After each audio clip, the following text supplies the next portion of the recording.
Well, there are analogies between language and music, and they've been studied. I want to talk about it, and I don't know much about it, but there's interesting work. There's Leonard Bernstein actually had a book on this. I forget what it's called, but it was the Charles Eliot Norton lectures that he gave at Harvard about 20 years ago or so, which he tried to develop analogies between language and music. There were various people who were dissatisfied with the way he did it and tried other ways. The best known case is a joint work by a very good linguist, Ray Jackendoff, and a modern composer, Fred Lerdahl.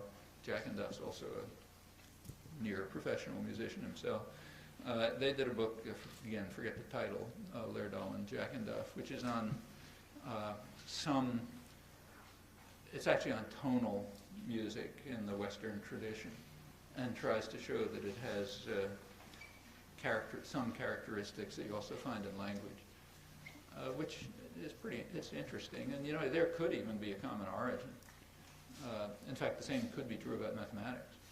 Like how people have the ability to do mathematics is quite a mystery from an evolutionary point of view. I mean, it certainly was no factor in selection.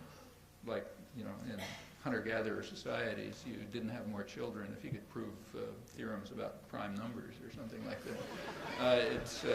So it played no role in the evolution of humans. In fact, up till now, just right now, in fact, many humans just don't even know they have the capacity because it's never been evoked by experience or whatever. So it's some kind of capacity that's there but played no role in human evolution, and that raises a question of what it's doing there.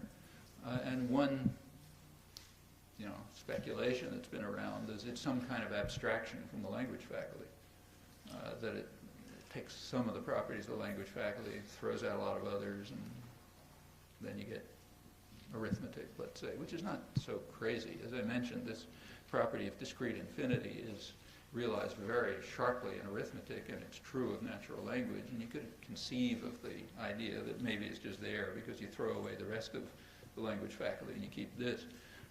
And the same could be true of music. Maybe some of its structural properties and so on, the kind that Bernstein and Jackendoff and Lerdahl and others have studied, are some kind of abstraction from the language faculty, and maybe that's why it has some of the same properties.